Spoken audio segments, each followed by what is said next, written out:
welcome to the Fit and Healthy Today show. And today our topic matter is on hay fever / seasonal allergies. And a lot of my customers have been coming into the store complaining of this now that we're starting to warm up just a tad and we're entering springtime.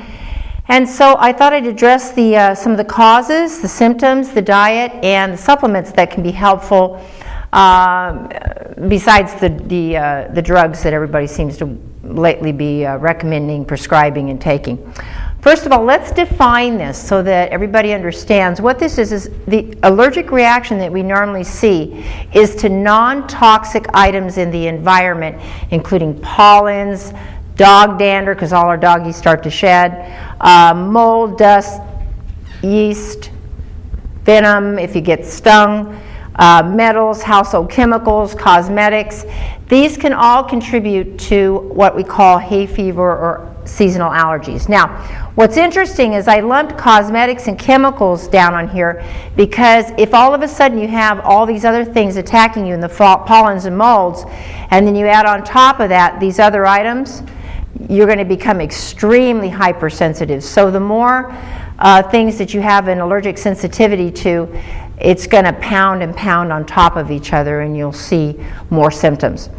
Now, the causes are interesting because they're multifaceted, and most of which we're seeing is because diets are poor, elimination is poor, chemicals filled throughout our food that make us hypersensitive, genetically modified and altered food, so that, for example, I ate a corn product the other day that was not organic. It was chips. I allergically reacted. Now, I'm not allergic to corn. This was in a restaurant. So chances are good that was genetically modified and altered, and who knows, it may have had some fish oil that I'm allergic to, or whatever else. But yet I grab a nice little small bowl of corn flakes with my protein shake, no allergic reaction, and they were organic. So we're going to see some other things occurring as our government tends to promote these genetically modified and altered foods, whereby we may not know that there might be common allergens in those foods that could trigger reactions as well too. Poor diet, particularly a diet that's mucus inducing. And I got to tell you, standardly, the American diet is mucus inducing. When we're talking about fast food restaurants, lots of red meat, potatoes, lots of carbohydrates, sugar, soda, chocolate, as in my case, occasionally I delve into that like I did today. Those types of things are full of what we call inflammatory fats. No, those types of inflammatory fats, particularly saturated fats found in meat or meat types of products or dairy products, are inflammatory. They produce something called arachidonic acid, and there was a really phenomenal study done a few years back regarding in which they eliminated these particular items from people's diet, and they put them on basically a vegan diet where they got rid of all the meats, eggs, milk products, all of that, and they put them on vegetables and beans, those types of plant source proteins, rice proteins, things like that. Well, within 15 days, 92% of the people no longer had asthmatic symptoms. So these inflammatory types of fats produce arachidonic acid, which causes our leukotrienes to just go crazy in the body, making us respond. So if you have these problems, you've got to decrease your meat fats. You got to get rid of the French fries from the local fast food restaurant. You got to get those down. Because if you come into my store and ask me what can I do for my allergies, I'm going to tell you to do that in addition to the supplements. Because if we just take the drugs and the supplements, that in and of itself is not going to be enough. You're going to have to reduce the things that are actually increasing the inflammatory response. I've listed here the symptoms that we typically see with this, and it can get bad enough to where you can get a swelling of the throat and the tongue in just two simple hay fevers. But most people are complaining about, that they're crying, their eyes are red, they're sneezing, they got a little headache, they're a little bit more tired. That's the typical symptoms that we see with hay fever and seasonal allergies. Now, I mentioned already some of the things that you need to eliminate from your diet if you tend to have allergy or seasonal allergies and hay fever. What we want to eat instead would be non-mucus producing foods, which would be most of your fruits and vegetables, getting rid of citrus. I know a lot of people say I'm doing oranges for my vitamin C, and I'm thinking, yeah, that 25 milligrams of C in that orange is really going to do you a lot of good. It won't even prevent scurvy. So we want to go with non-acidic types of fruits and vegetables. So that would be your standard greens and your cucumbers and your spinach and your celery, your plums, your peaches, your apples, your pears, all of those good fruits and vegetables, lots of beans, and then if you can start eating some more nuts. You know, when I was a kid, my grandma would set out and have a bowl of nuts handy, and all us kids would grab, and by the end of the week it would be all gone. And we didn't have ADD or ADHD or allergies or any of these kinds of things. We just didn't have it. We wouldn't even know what that was if somebody had said something to us about it. Yeah, a couple of kids in our school had asthma, and that was strange to us. Now a good portion of the population of kids have asthma. And the majority is because their diets are poor. They're lacking these good fats. Now, these good fats increase prostaglandin 1 production, which are very anti-inflammatory. So please, whatever nuts you're not allergic to, because, you know, like in my case, I'm allergic to almonds and walnuts, I can't include those, but other types of nuts, we can. Salmon, avocados, those good fats, once again, help. They're anti-inflammatory, and they counteract the effects of all the bad fats that we're eating in their diets. Avoiding sugar, junk food. Now, see, sugar suppresses your immune system, and when you suppress your immune system, your allergies are going to go crazy. So if you're taking a lot of soda, sugars, or whatever, and then you're taking your inhaler to go along with it, it might not be a bad idea to get rid of the sugar in the junk food so that you don't have to use the inhaler so much.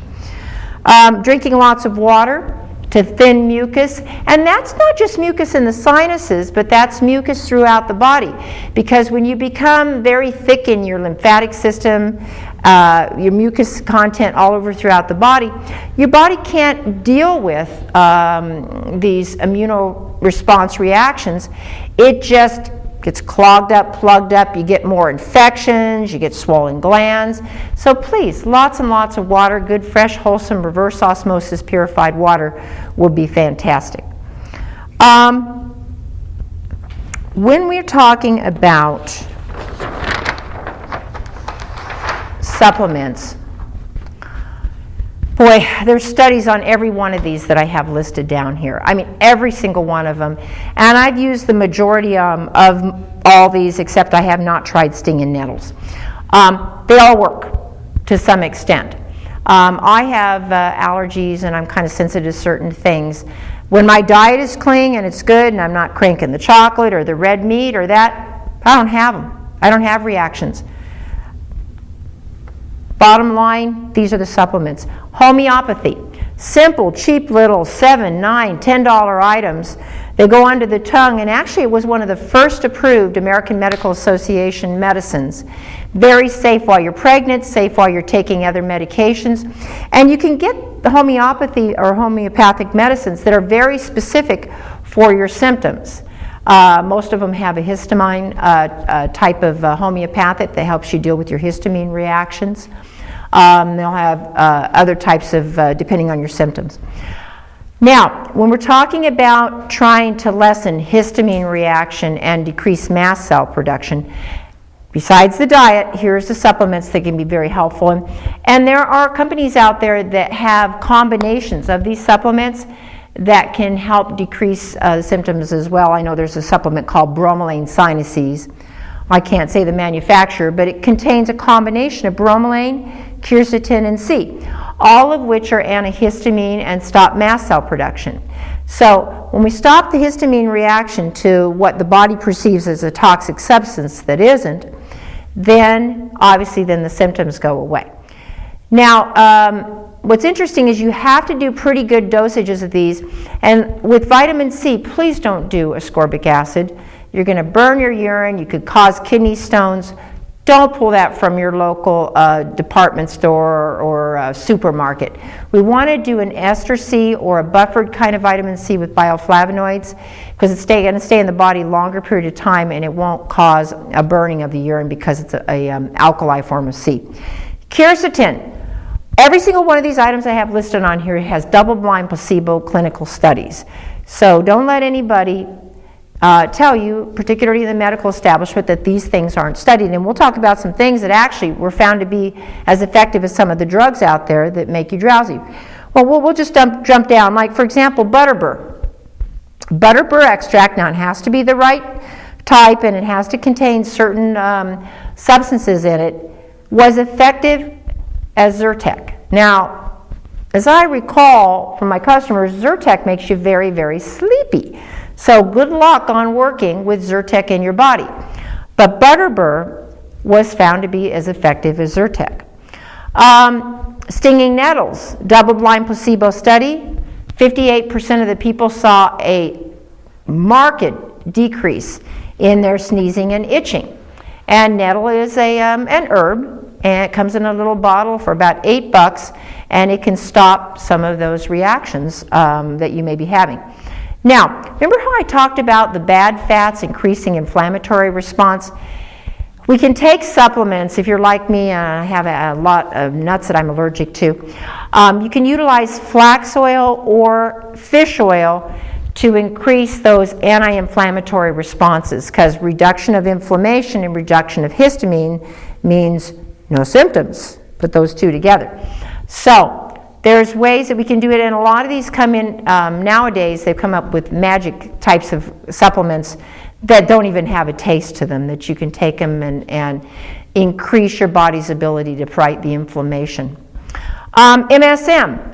Now, MSM not only reduces allergic reaction and response, and it's an anti-inflammatory.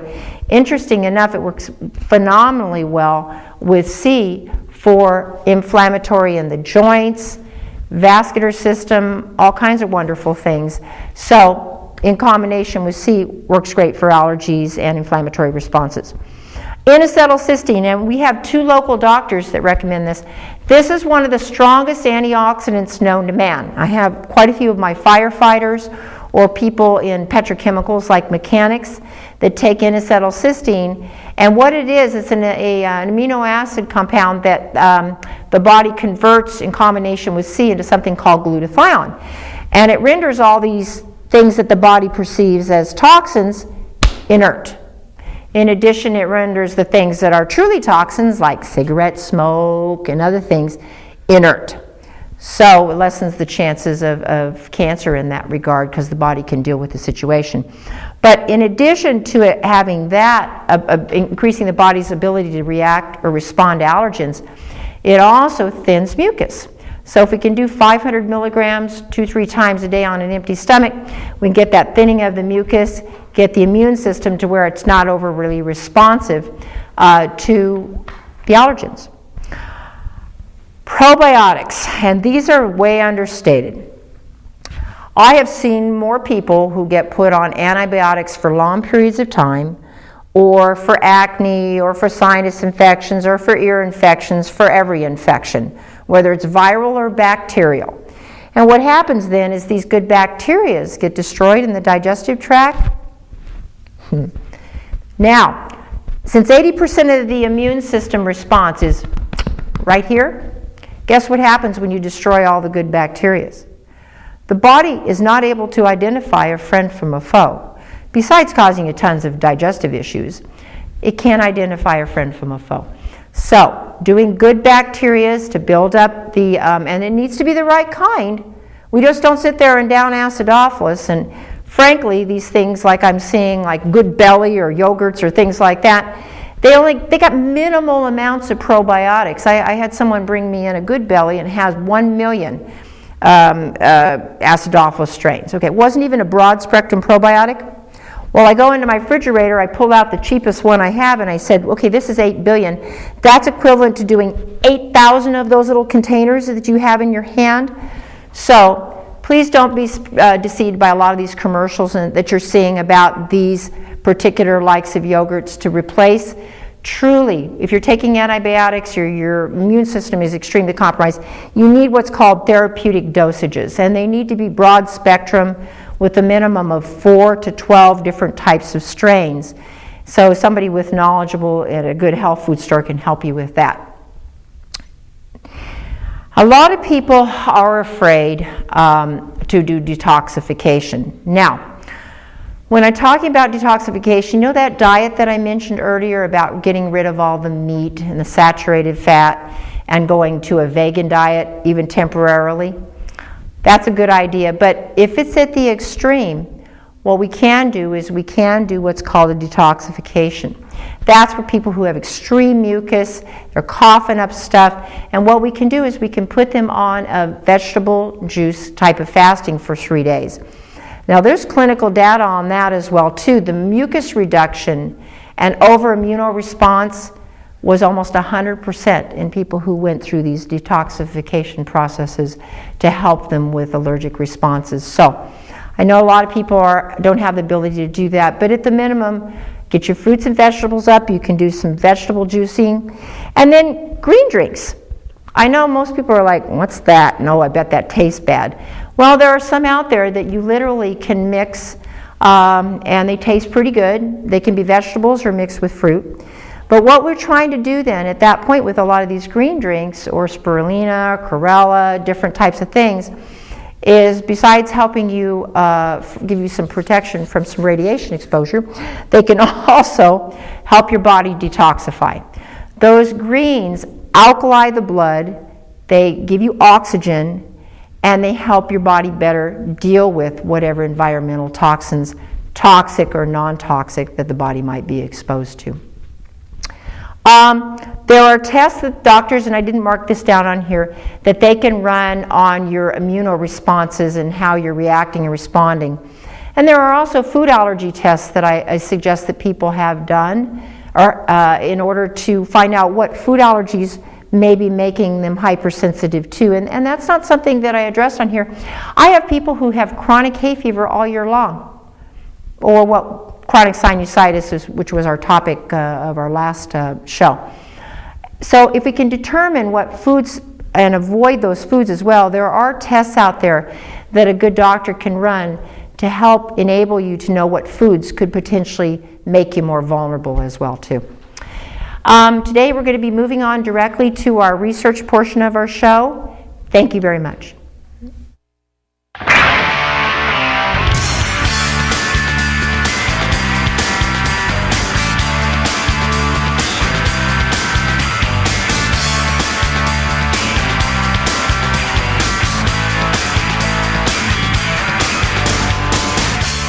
Hi, welcome to the research portion of the show, and with us today is Ralph Turchiano. Thank you for that intro. Well, the first thing we'll come up to is menopause, and I mean early menopause. A lot of people can't figure out why they're hitting it at earlier and earlier ages. This is part of the evolutionary process.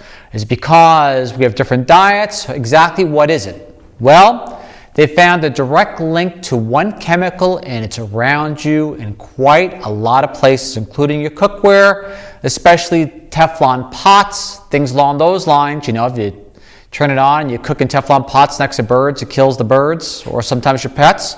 Well, it's the pure fluorocarbons.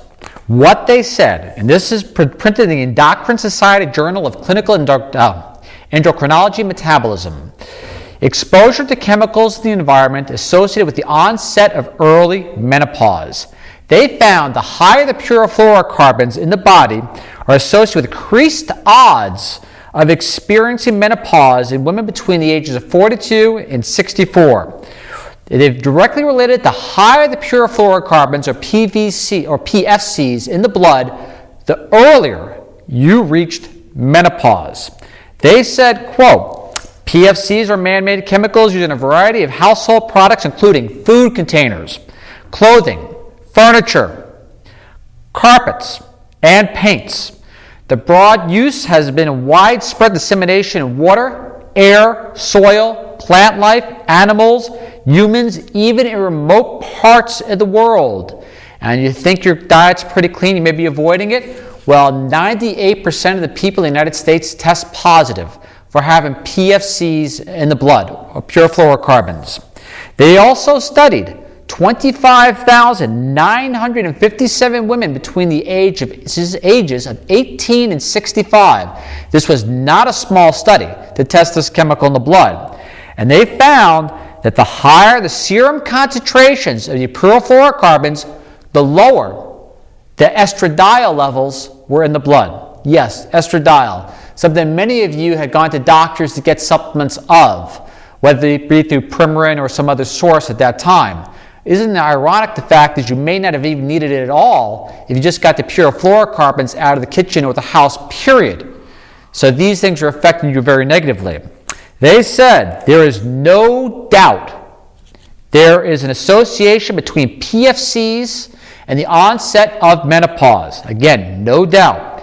PFCs are known to have multiple adverse effects, even outside of low in estradiol. In their words, including increased cardiovascular risk and impairment of the immune system, which is something else to look at. So our findings suggest that PFCs are associated with endocrine disruption in women, and further research on mechanisms is warranted, which is pretty important considering it's could totally surround you and you're immersed in it. And 98% of us already have it in our blood.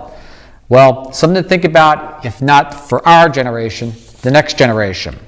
Now, back to Thimerosal. Thimerosal, as you know, it is that mercury, the pesky mercury that they found in vaccines and they recently removed. Well, that was only after they told you that there may be a risk to it, or there was no associated risk of organic mercury damaging the brain in anybody at that point of time. Well, in the current issue of Neurochemical Research, they had an interesting article called Integrating Experimental, In Vitro, and In Vivo Neurotoxicity Studies of Low-Dose Thimerosal Relevant to Vaccines. And this is what they found out about thimerosal-containing vaccines, otherwise known as TCVs, of low-dose thimerosal. They said major databases in PubMed and the Web of Science were searched for in vitro and in vivo experimental studies that address the effects of low-dose thimerosal or ethyl mercury on neural tissues and animal behavior. The information extracted from the studies indicated that A, the activity of a low dose of thimerosal against isolated human and animal brain cells was found in all studies inconsistent with mercury neurotoxicity. In all studies. This is after the CDC told us a little while ago that it was perfectly frickin' safe after you inject it into your children. Animal studies have shown that exposure to thimerosal could lead to accumulation of inorganic mercury in the brain, and that dose relevant to thimerosal-containing vaccine exposure possesses the potential to affect your human neurodevelopment. Thimerosal at concentrations relevant for infants. Exposure in vaccines is toxic to cultured human brain cells and to laboratory animals. They went on to say the persisting use of thimerosal-containing vaccines in developing countries now, because we kind of limited it here before the lawsuits start ringing in, is counterintuitive to global efforts to lower mercury exposure and to ban, the word ban, mercury in medical products.